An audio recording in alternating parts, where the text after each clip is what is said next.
school committee meeting for Thursday, June 26th. I'd like to call the meeting to order at 6:30 p.m. First thing on our agenda is the approval of the minutes from the June 12th, 2025 meeting. Do I have a motion? So moved. Second. Any discussion? All in favor? Aye. Opposed? Abstain? All right, excellent. Next on our agenda is public comment. Seeing none, we will move right on to reports and discussion. And our first item is the employee survey results. Good evening, school committee. I'm Michael McMillan. I'm the school business manager. I'm just presenting on an employee survey that we carried out over the last few months. So, somewhat related to coming out of the strategic plan and just overall a commitment of the district's administration team and principals and directors to ensure that our staff are, engaged in the district. We want to carry out this survey to get feedback and data to inform decisions going forward.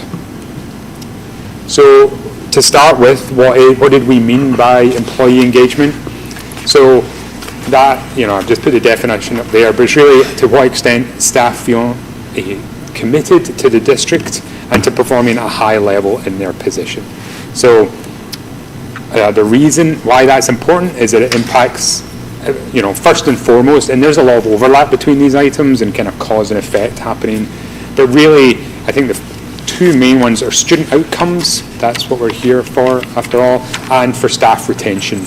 And as we know, staff retention and recruitment is increasingly difficult on the Cape, and that was another reason for this survey, to make sure we understand what's going on with staff so that we can help keep them and help to recruit more if we need to. And then, I think these other items kind of feed into those, but the school culture, communication and collaboration, so that we're all more effective if there's engaged staff who are able to work together. I think people who are engaged feel more innovative and are better able to solve problems. And then I think a key one that we've been talking about recently is trust amongst staff. So how staff trust each other and how they also trust the district leadership and school leadership when they're coming to work every day.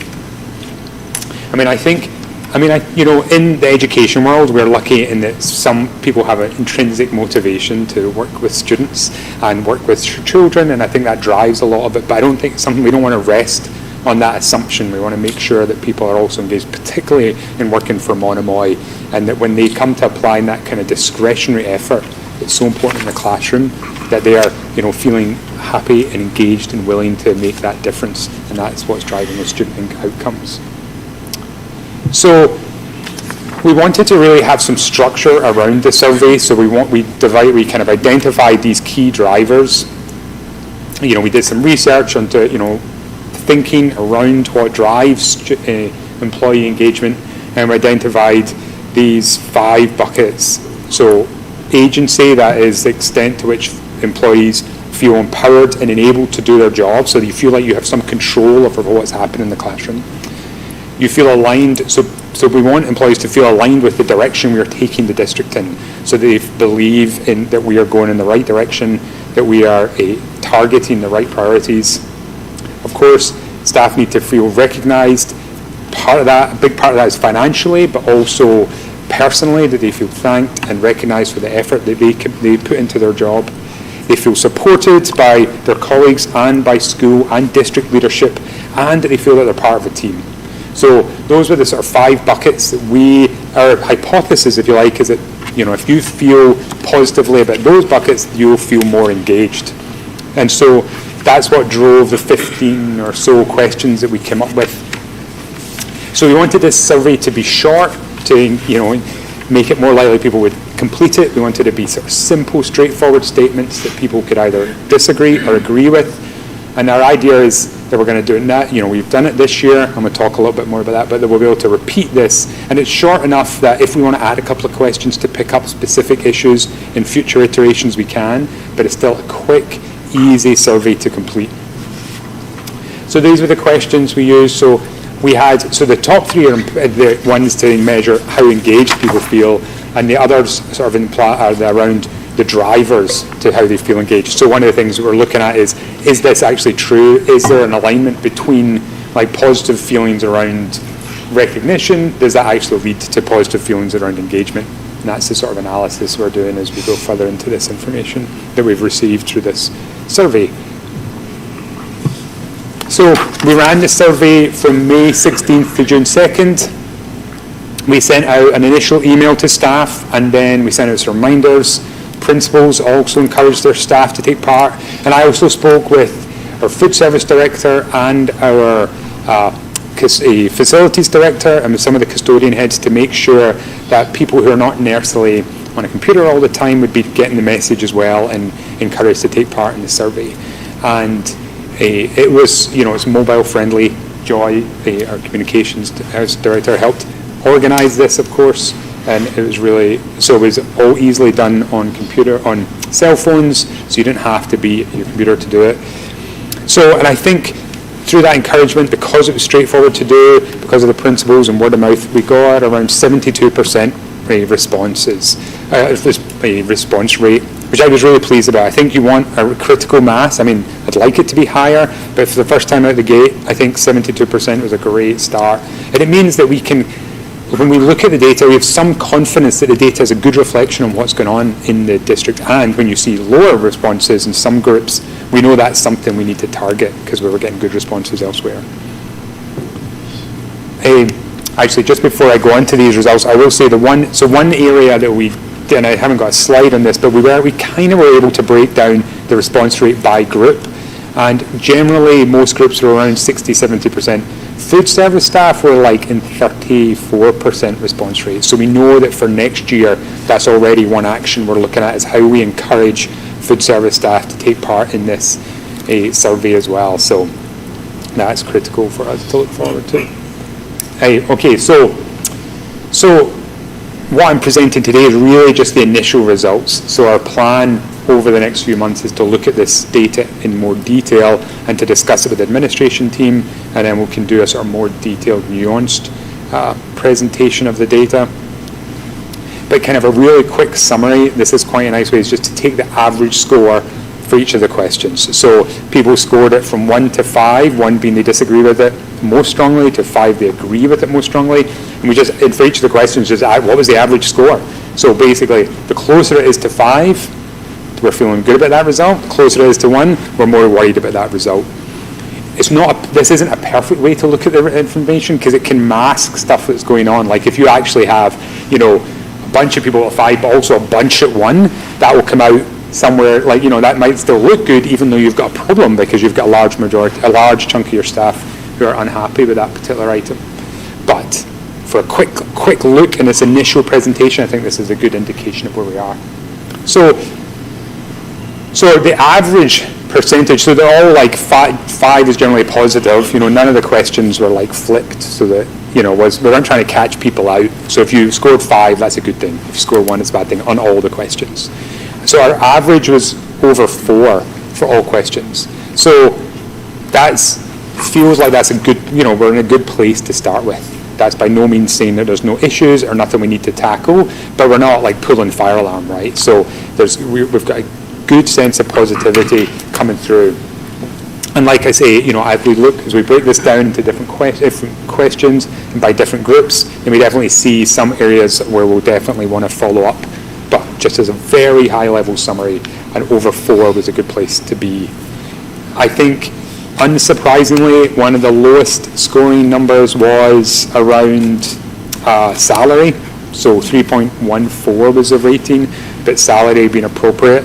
So that wasn't unexpected. We know that salary is an issue. We have made some efforts in the last round of contract negotiations to make significant improvements, but we're still, we know what it's like living on the Cape. It's not a cheap place to live, and our salaries have not kept pace with house prices. Not many have. So we know that that's going to be a continuing challenge. Interestingly, and this isn't to give us an out, but interestingly, it did not, it did not link that much with engagement. So it wasn't a driver of engagement. people who were unhappy with their salary still sometimes felt engaged. So that's reassuring in that we might not be able to fix that, because we have more control over some of these items than others. Yes, we might want to help to improve salaries, but we have a limited control over that. And what we found is it's not driving a lack of engagement, so that's positive. And we know that other types of recognition, while not as important, can still be effective in helping drive engagement. And generally then, overall, it was kind of a general similar picture across the board. We did, by the way, just include one question about the Employee Assistance Programme. That's one thing we're trying to improve awareness of to support staff. So that was one question that we had included, which is a little different from the others. And then I just wanted to show you this one other way of looking at. So this is the same information, just presented differently. So it's impossible to read up there, so I apologise. But basically, you've got all the questions again grouped by those categories. And instead of a percentage, you have all the results, and they're coloured. So the blue is the blue on the right. Oh, there is only one blue. The blue represents the number of 5s. Then the green is the number of 4s. Orange is the number of 3s. 2 is yellow, and 1 is red. So you can see. So I'm thinking blues and greens are positive. And you can see that there's a lot of blues and greens in there. And so I think that's, again, reassuring. The one that you see the most mixed on is the salary one. But there's also definitely some areas where there's not an insignificant number of reds or yellows. And that's the sort of areas that we're going to want to tackle as we go into the next phase of this project. There was a comment box, and we received a lot of comments. So of the 270 responses, 84, there were slightly more because some people just said thank you or some small, but there were 84 substantive comments, which is, I think, significant. And I've just kind of did in best I could, did a summary of what those comments covered. They covered a wide array of issues, but there were some patterns. The comments highlighted a strong sense of belonging. A lot of people said, things like proud to be a shark, love working here, lots of positive comments about the school community. There's a level of staff pride and dedication to students, and appreciation of the support from colleagues and from school leadership. So it wasn't all positive though, and there was a recognition that this has been a profoundly difficult year for some of the staff. One of our schools, the district suffered the loss of 2 staff members, which had a huge impact on the emotional well-being and of our staff and our students. And so I think that was reflected in that was explicitly reflected in some of the comments we received. There was some critical feedback for central office in how our decision-making process is conducted, and there was some staff did report feeling undervalued and with having low morale. And so all that information has to be used as we interpret the other results. So while we're seeing lots of blues and greens, and that's positive, we know that there are some sort of more difficult feelings out there that we also need to take into account. And there were some specific issues really raised in relation to those comments. Things like staff workload was raised as an issue, student discipline, which we know has been an issue. Also some concerns about how the decision making around the pre-K programme went, and we know there was issues there. And also around salaries, as I said, and the process for course reimbursement, what courses are approved. So I think we have a wealth of data. We have all the question scores and the comments, and now we're going through a process to review that data in more detail. So like I say, over the coming few months, we're doing more in-depth analysis. We're also planning to do just a few sort of group discussions with staff, so we can kind of dig into this data in a little more detail and understand some of what's behind some of the scores, good and bad. Because if there's good stuff, we want to use that and multiply it and do more of it. And if, where there's problems and concerns, we want to try and take them on board and tackle them as best we can. And then based on that, our further analysis, those group decisions will have a final report and actions. And then the idea is to run the survey again in the spring. So the plan is this is an ongoing survey, because this data is great, but it's even better when it's a trend. So when you can start to see a few years, if you can see things that are going up or down, you can begin to understand the impact of our decisions, the impact of the way we do things, and then that'll help us understand what works and what doesn't. So I have included I'm going to spare you. I'm not going to go through all the tables I've included in the pack, but I did include those sort of same averages split down by school and by cohort group. We have, as I say, grouped some of the combined some of the groups, so there's no identifiable cohorts. So we made sure, that was Joy's word, didn't she help me? So we make sure that, because there are, and that was one of the issues with food service, I mentioned the low response rate. Some of the schools, there's only, if you know what school it is and your food service, you're down to just a handful of staff, and there was some concern that people felt they would be identified by that. So that's something we're thinking about for the next time we run it. But, so I've grouped some of those groups. I've combined some of those groups, so gives a bit more anonymity to the responses. And as I say before, like the average is a good snapshot, but it doesn't tell you the whole story. I should say the last thing, so we have shared this data, basically all those tables. I didn't give this narrative. All those tables we shared with staff, so they're aware of the results. We've shared the summary of the comments as well. We've not had, I sent out, but the one issue, I think this has gone really well so far. But one of the issues, and I think one of the things we've already discussed, is the timing wasn't great. It was a little late in the year, and ideally we'd be doing it a bit earlier, because I was sending out the results to staff like a week before the end of school, when nobody's really thinking about it at that point. So one thing for next year is to do it a bit earlier, but otherwise I think we've got great data to work with. Great, thank you. Any questions? Question. Thank you, Madam Chair.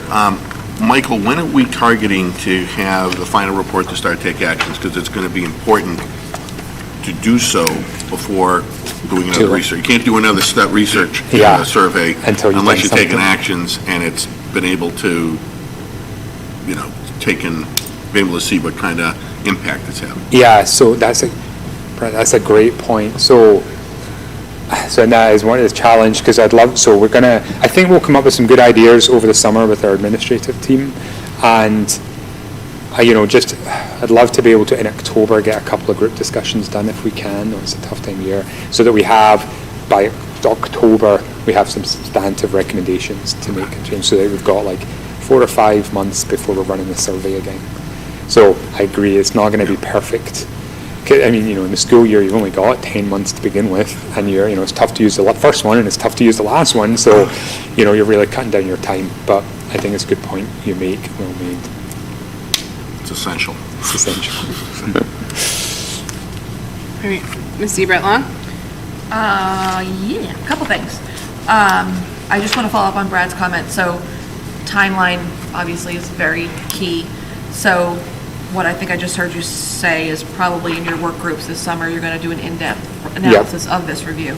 So from there, your goal is to have the fall work groups and to work with those work groups to come up with some solutions along with what you have. So the groups over in September would just be like, focus groups really. It would just be getting more feedback from staff. We wouldn't be using those for recommendations. We'd just be using those to get more feedback and understand the data better, and then we'd be making the recommendations for any changes or initiatives in October. So the fall work groups are it's more data gathering? Yeah. Okay. Like qualitative as opposed to... Yeah, because in my head data. I was thinking winter facilitation, so whatever you come up with, you would facilitate that in the winter so that when the spring survey came out, there would be change to hopefully gather. Sorry. No, go ahead. Yeah. Only because I'm passionate about any type of marketing research. Yeah. But not only change, but enough time so that it would have had its impact. Yeah. But you can't, there's got to be enough time for that, because you just can't do another survey. Because one is you'd get the same results, or two is you're going to get a much lower participation rate, because everybody says, I already gave it to you and nothing got done. So I'm not going to fill this out again. And that's what would happen in any organization. So that's why it's critical to be able to get whatever's going to be done is going to be able to be launched. And then there's enough time between that and to have whatever impact it's going to have before asking everybody again. Yeah, and I would or you can't ask them. Right. Can't do it. And I agree with Brad 100%. I mean, in order to affect change, like you've done the survey, you've done the work. So I'm kind of wondering, the fall work groups, Yeah. is delaying what you already know. Yep. And the team that can make the changes and or affect the change are the ones that are gonna be meeting this summer. Yep. So I almost feel like you'd be well-suited to start initiating some yeah. of those changes in the fall, through the winter, Yep. to be able to graph any type of change Yeah. you're anticipating, we're hoping for in the Yeah. spring. And then my only other follow-up to that would be on the comments. I found it interesting that one of the takeaways, there was also recognition that it's been a profoundly challenging year for some staff. How do we dig into that? How do we identify why this year of all years was it challenging? Like, what was going on? What was going on in the country? What was going on in the state? What was going on in our community? It wasn't like it's COVID year. We would definitely say that was a profoundly challenging year. So identifying why, so that we can help that. And then the other thing, there was feedback on the central office leadership, focusing on lack of collaboration, top down. My interpretation of that is, and I don't know because I didn't see the survey, but is that I think about our curriculum and those positions that we have, and that we're trying to navigate the curriculum and make that more organized and have more people out. And I'm wondering, is that just because that's still a work in progress? Am I on the right, are we thinking that's what they're talking about? So it was, a lot of that was related to our decisions around pre-K in the budget process. Okay. So that was a big part of it. So I'm way off. I would never say a school committee member was way No, off. but that was my takeaway from that comment. it That's what was I was assuming a it lot might be, but. A lot of it was around the budget process and pre-K. That was a big part of it. And kind of I would say that was the biggest part of it. So it was the pre-K and the budget. Yeah, and the pre-K as part of the budget process. Okay, process. Okay, so that all in one. Okay, that's Yeah. very interesting. And then I guess my last comment was workload and student discipline. Yeah. I know we did a lot of proactive things in regards Yeah. to student discipline, and we got some great presentations. Yes. So I don't know if they were just acknowledging that maybe in the fall it was like that, and there wasn't an opportunity to say, but it's been better. Yeah.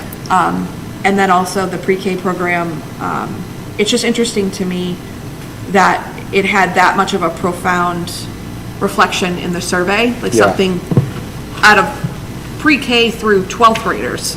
Yep. That was highlighted, but maybe now that speaks to the central office leadership where you said a lot of it was. Yeah. That's why it's being repeated there. So, yes.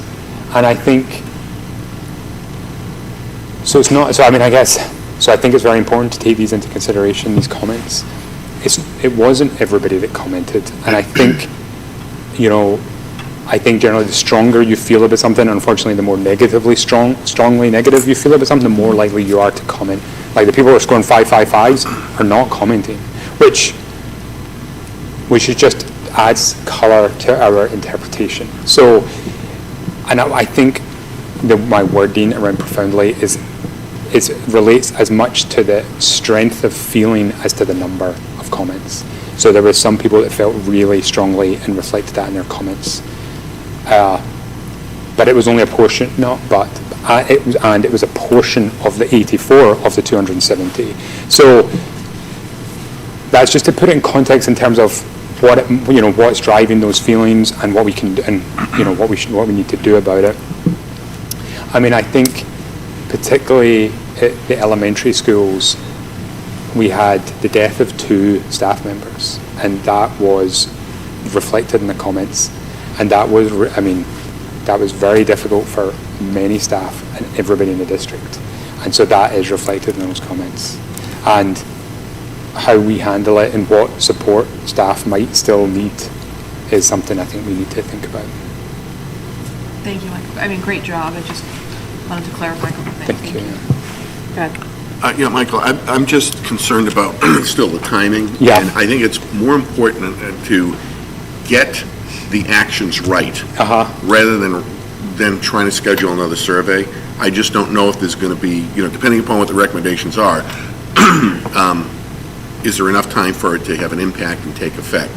So, and again, the most important thing is responding to the survey, taking the actions.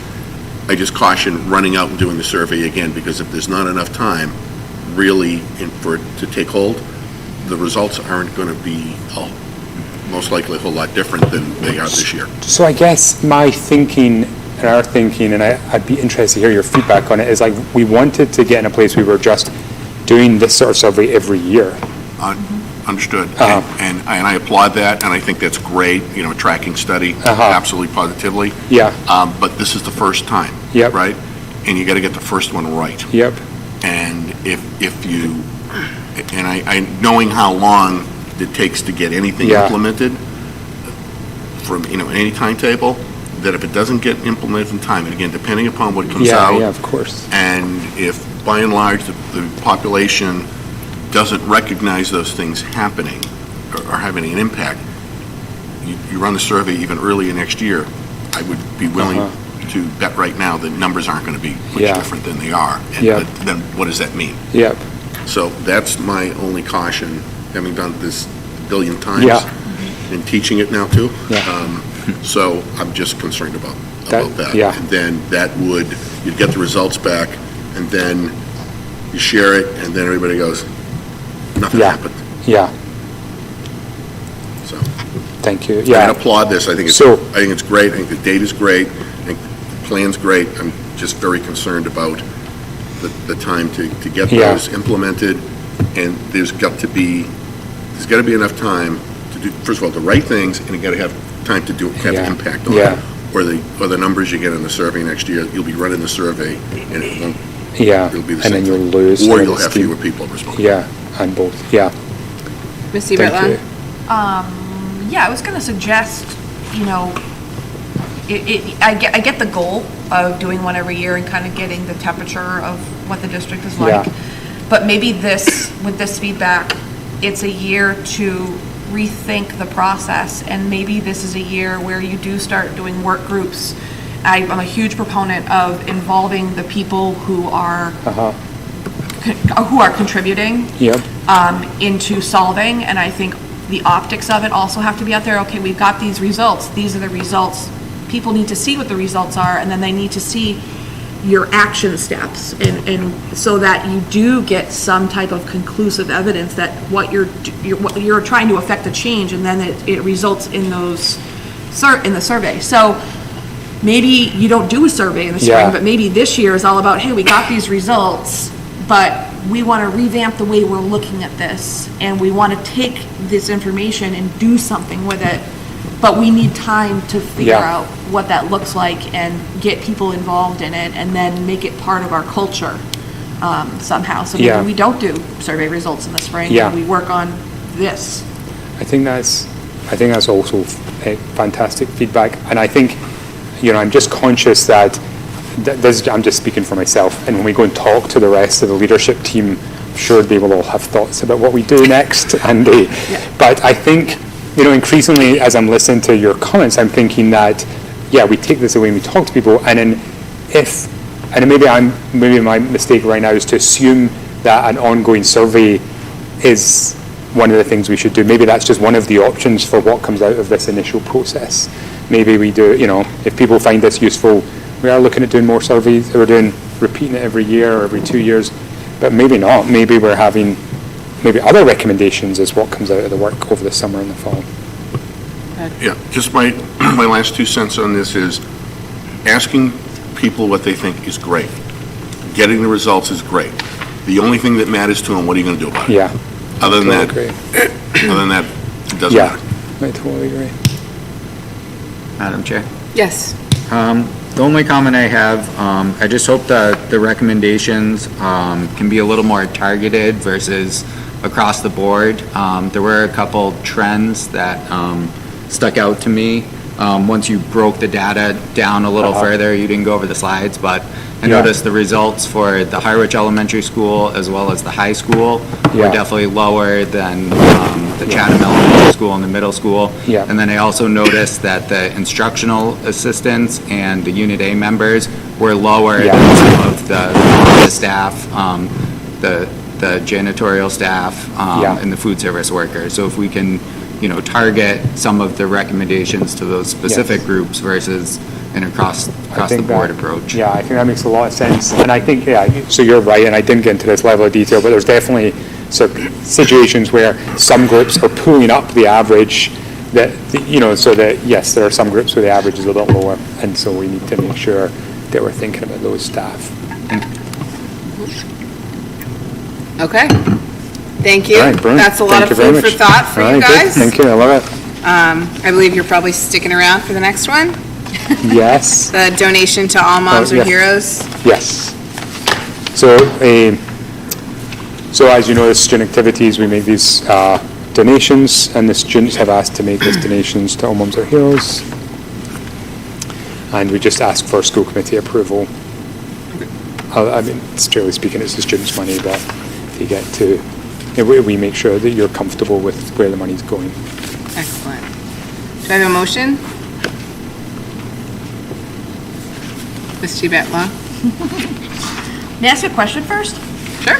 What, I don't know, unless I missed it, All Moms Are Heroes? Is that I'm not familiar with it. It's the foundation, organization. Yeah.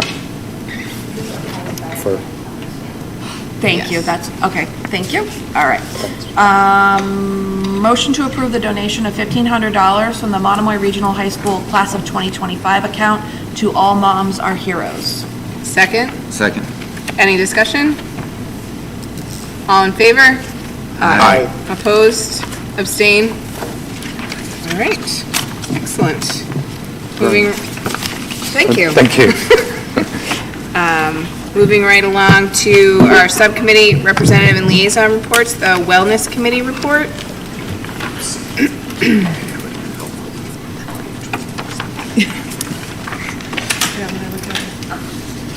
Yeah, there it is.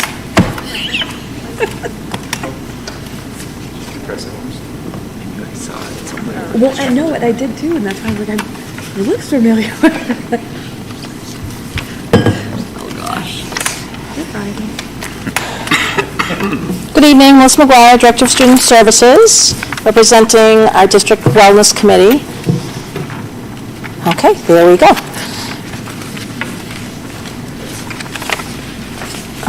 Maybe. No. What's that? Oh, that one? No? Doesn't automatically work. All right, let's see. Oh, there we go. What's happening? What's that? I don't know, did I miss one? All right.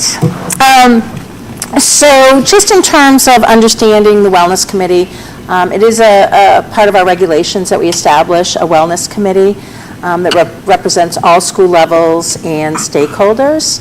One of the primary purposes is to develop and propose a district wellness policy, to develop measurable goals, and then to review and assess the implementation of the policy. So that's the primary purpose of the Wellness Committee. If we can go to the next one. So we started off with lots of members, as we do every year, who are very wonderful and want to be part of it. But this was our core group of members between our parents, our staff, our student who came to pretty much every meeting, which was awesome, and then our school committee representation. So we met 4 times this year, and our goal this year, and I'll get to the cycles in a minute, our goal this year was to review the policy and to make recommended changes, which then went before you, and you voted to approve the proposed policy the committee worked on. It was a lot of work, and I have to say it's so great to work with folks and get their input and their feedback, and to be able to make changes that are reflective of what our community is looking for in the policy. So that was our agenda for the year. So timeline, it's a 3-year process. So in phase 1, we review the policy, we make recommendations, and then it goes to the policy subcommittee. The policy subcommittee then reviews it, and then it gets presented to the school committee, as you know, and then it is approved. We share it with all of our staff as soon as it is approved, and then we develop goals. So that's the phase that we go through. In terms of our timeline, well, we said it's working, but there we go. So from that policy, and our last meeting, what we do is really focused on what came out of the recommendations and what would be important in terms of goal areas. So the team, the group looked at 3 different areas. One, through the food services, is looking at scheduling an open house, which we have not done, to have families come in and better understand food services, the different food programs we have, and Mac was great. He's like, I'll even give a tour of the kitchens so they can see the facilities. So he's planning on doing an open house at each school next fall. He's probably going to align it with the curriculum nights so that we already know families are coming in. Then the other one is to, and we did this a few years ago, but to re-look at developing and sending out a survey to families in terms of the choices of our food. That was really a really cool response we got last time we did it, especially from the students. So it was different from the students and the parents on what foods they felt should be part of the menus each day. It was what surprised me most about the responses from the students. Some of the things at the top were actually healthy things. It wasn't like pizza and junk. So I'll be interested in that survey coming out next year, and also for staff as well. And then the other important piece for the food service department is to really explore the availability of fresh local options, and what does that look like, and how does that get marketed.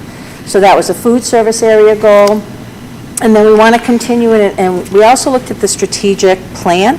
We wanted to make sure that we were also aligning our goals for wellness with the strategic plan. So integrating physical activity into the classroom setting.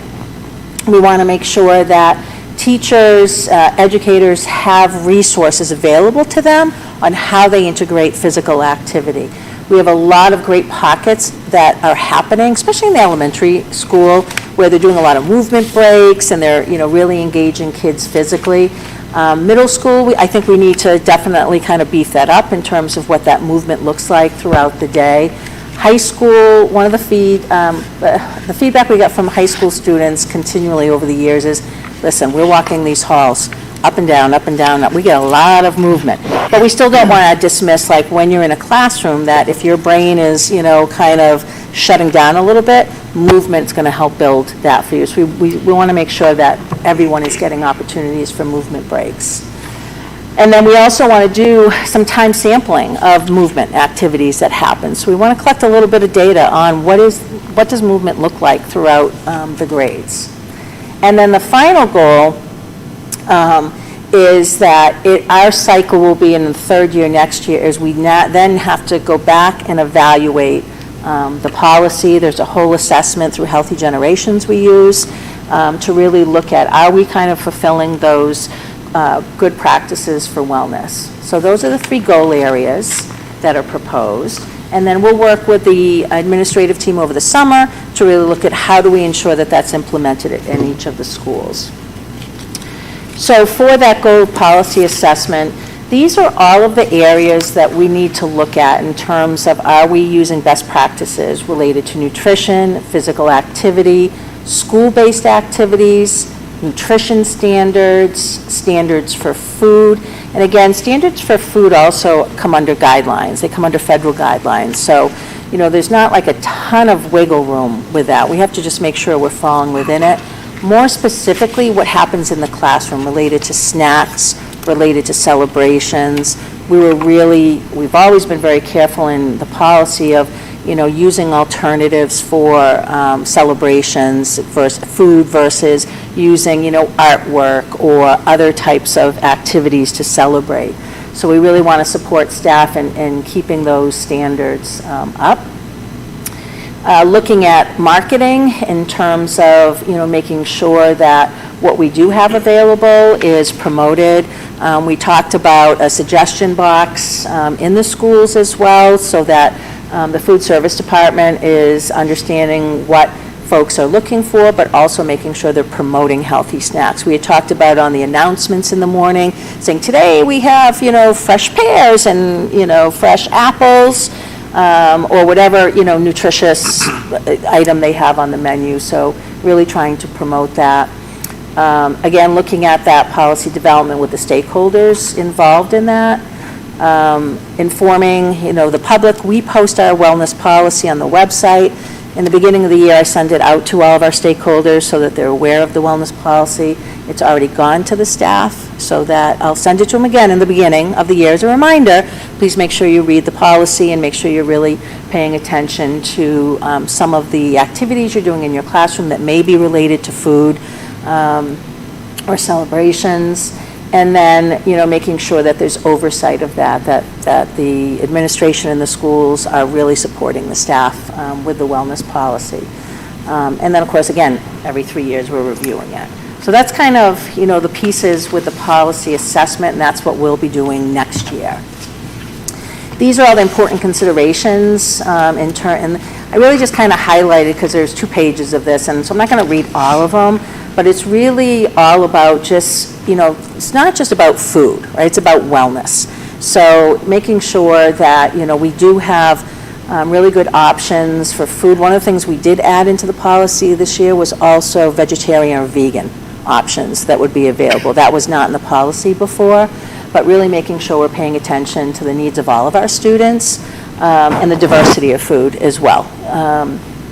But it's really about, wellness, it's about health, it's about food, it's about mindful practices, so that we're really building capacity for our students to move forward with a healthy mindset. So that's, really when we think about all these considerations, it doesn't move when I want it to. There we go.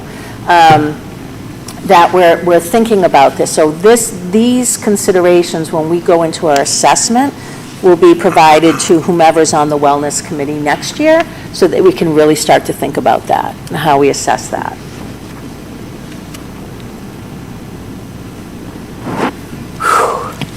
Do you love how quick I go? That's good. So any questions? And thank you, Brad, for being on the committee this year.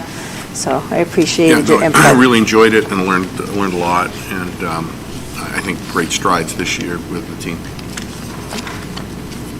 Thank you, Melissa. All right, I think you're going to stay right there. I am. This is a quickie, too. All right, so the next is our CPAC report. Yes, as you know, or you might not know, but the Special Education Parent Advisory Council, again, is part of a regulatory requirement. We've been very fortunate over the past couple of years. We've had a couple of parents who've been very invested in the CPAC. As much as they're invested, we still struggle to capture parents, we don't really have meetings because we get it. Parents are going home from work and their children are home. And the children it's not like they can come with them, right? So we are trying to figure out best ways to support our families, knowing that they themselves already struggle with childcare or, being able to get back out once they're home. But having said that, Stephanie and Emily have been great the past couple of years. Emily has moved, but Stephanie is gun ho, and she wasn't able to be here this evening. So I said that I would, certainly share some of the things we did this year and talk a little bit about what our goals are for next year. But we have had, when I get to the trainings, what was really nice was this year when we offered a training. Every year we have to offer a special education training, whether it's on the IEP, whether it's on evaluation, transition services. We kind of went into a agreement with the rest of the districts on the Cape that all of us would pay for, what's the through the Federation for Children with Special Needs. It's Mass PAC, right? So it's very cheap money. But we get a free training, not free, we pay for it, but we get a training every year for that. And so we all said, each of us will do one, so that all the parents from any other district can come, right? So we open invite to the rest of the Cape and Islands, which has made it really helpful, because if you couldn't make the training we had on the date, you could go to Barnstable, you could go to, Martha's Vineyard. It's all virtual. So all the trainings are virtual, which they have found much more valuable for parents and the better way for them to attend any training because their children are at home. So anyways, having said that, one of the missions certainly is for the CPAC to enhance the educational experience for families and for our children through this special education process. So they have done a nice job. They have a Facebook page, they have a website. We have created a brochure that is much nicer than just handing a piece of paper of what is the CPAC. It's actually a nice trifold that is handed out, especially at initial meetings to parents. It's on our website. So we're really trying to promote opportunities for parents to know that there is an organization within Monomoy that they can go to ask questions, seek advice, whatever the case may be. If they're having issues, how do they navigate that? So they did a nice job with that brochure that we have been giving out for the past year. So for this year, we did our training on transition planning in October. It was probably the highest attending training we had. We had 12 parents there, so that was actually really good, believe it or not. So we were happy with that. They maintained the Facebook. We provide information to families related to free professional development on a variety of topics. So the Federation for Special Needs will send us free professional development. We automatically send those out to families so that they're aware of trainings available to them.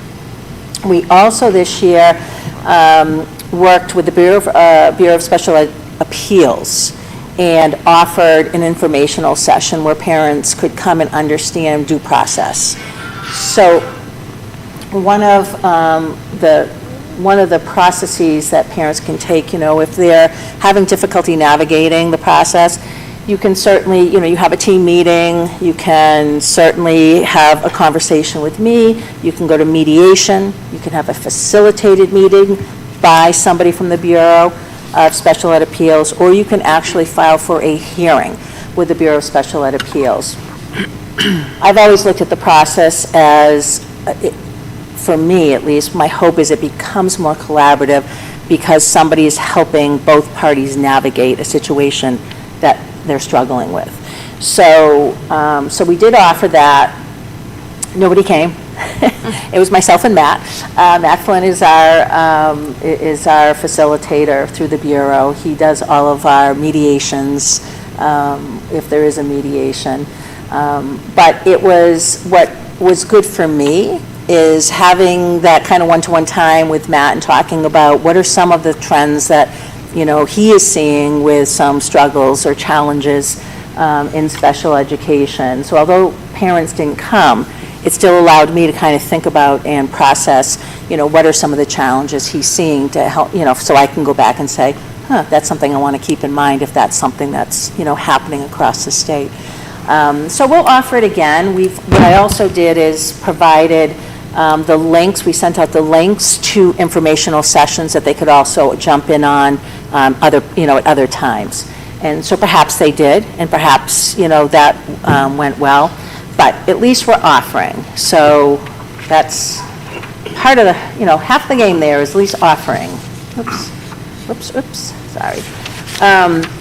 Again, they want to continue to offer the required workshops, reach more parents and build capacity. And that's, one of the things that Stephanie said to me the other night. She goes, can we, meet and just do some strategic planning? And I'm like, absolutely. Let's figure out we can't keep doing the same thing, right, and not having any results. And when I mean results, getting more parents engaged in the process. And so we're going to meet and hopefully pull in some parents to talk about what do you need, how can we meet that need. Those are the two critical questions for me. So We'll do that. We'll continue to ensure that the brochure is given out at meetings. Again, looking at connecting with more families. And then last year, they conducted a survey of parents, and so they're going to do that again next year. And that is it. And again, Stephanie has been amazing. She's a great communicator, collaborator. You know, she has no problem calling me and saying, you know, hey, by the way, you know, this is what I heard, and, you know, how can we solve this problem? So I'm very blessed that she's our chair. Thank you. You're welcome. Any questions? Thank you. All right, thanks, Melissa. Yay, thank you. Moving right along, we have the building committee report. I wasn't there, so You want me to start? We'll start, and then we'll let Dr. Carpenter finish. kind of our pattern. So we did meet 2 weeks ago now, and lots of conversation about, and presented different facades and different paneling, lots of things that are well out of my wheelhouse, but had good conversations about that to make some decisions for some finalized drawings to come to us. And then we kind of did an updated discussion on the roof and funding for that, and also the windows, discussing the layout of the windows. And again, it was more facade and function. We actually had a pretty lengthy conversation about that, and then I'll let Dr. Carpenter go from here. Sure. So, you know, it's a almost like this hurry up so we can wait thing where we needed to make some really important decisions so that the bid documents can get finalized. So we need the drawings finalized so that the architects have the time to finish the drawings, get the bid documents ready by the end of July, so that we can have a contractor identified and in place for September.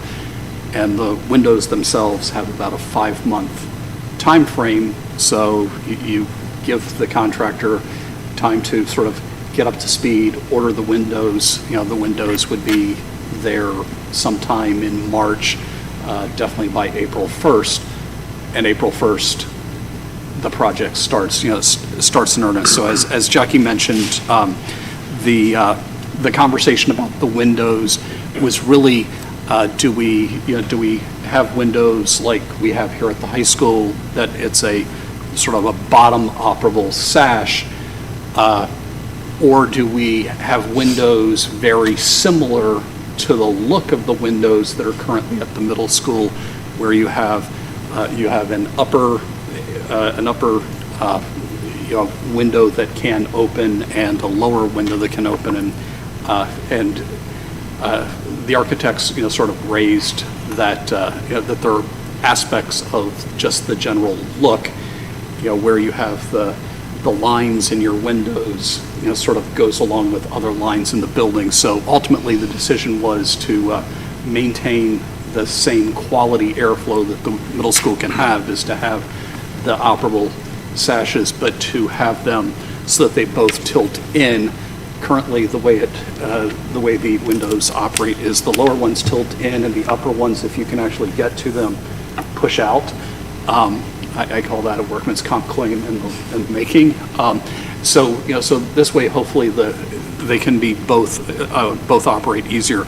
The architects came with 6 different renditions, given the feedback from the building committee on what sort of siding we could have. After a long discussion at the table, we went with option 7, which Lisa Norcross, one of the... Created it ourselves. one of the people,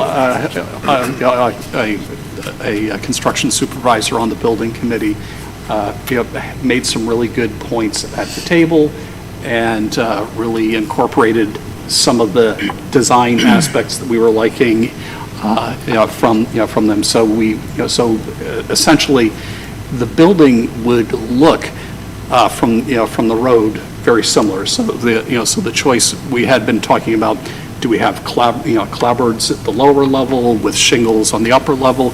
And they decided to go with a shingle look, upper and lower, and to maintain a lot of the current sort of white trim lines that the building will have. So, so it will maintain a lot of that same look that we're used to. It will just be done with a fiber cement product. There are 3 different manufacturers on the market that make fiber cement shingles, so that would ultimately be determined by the contractor and sort of as specified by the bid docs. But again, it would be that fiber cement shingle look with sort of an A6 type of white trim. The other thing that we discussed at the meeting is really a phasing plan.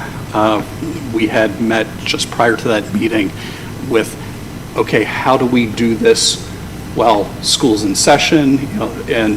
So we had met with, with the central office administration, the middle school administration, and our project manager and the architects to really talk about.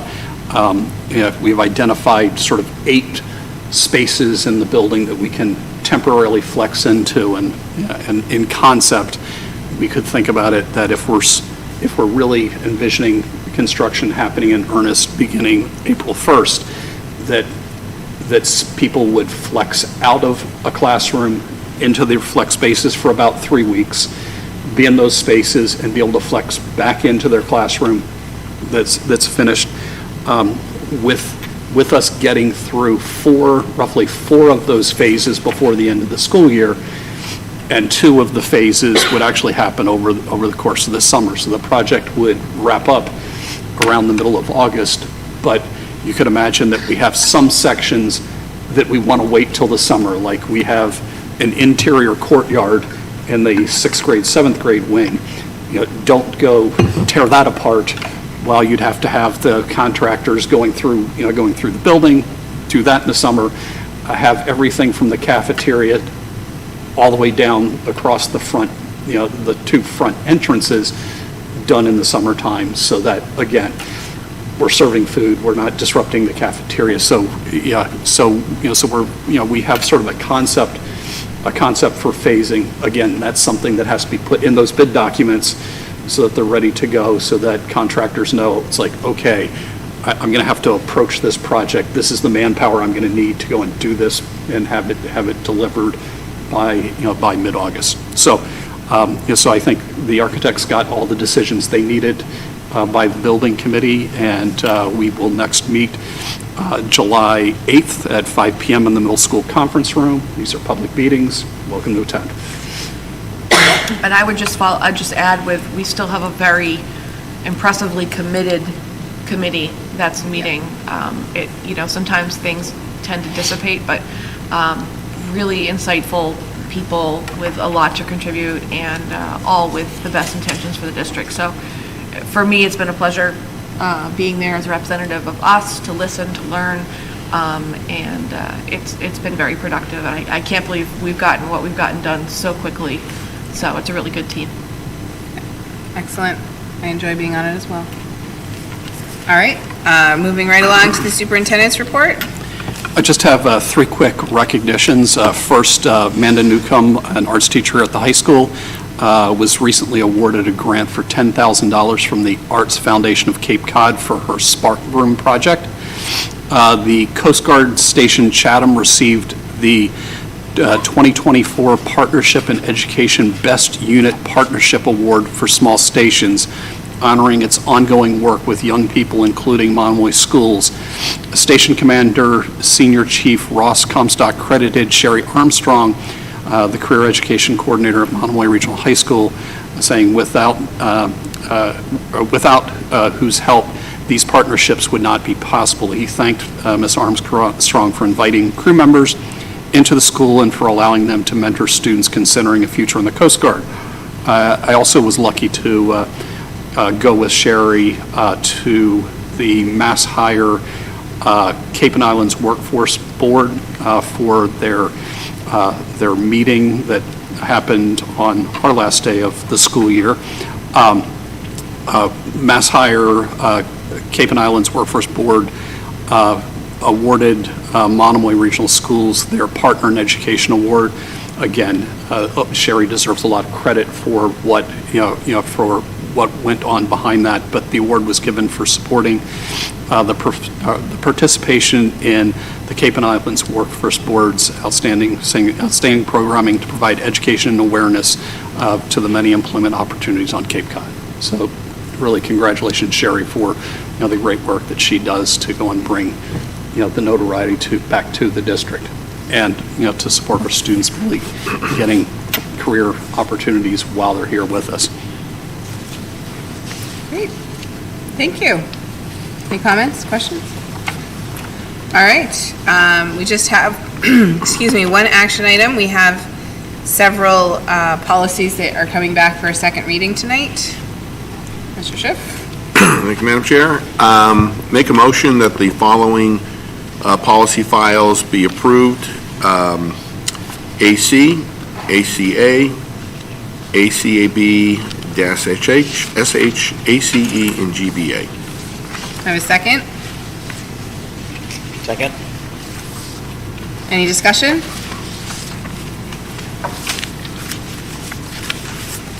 All in favor?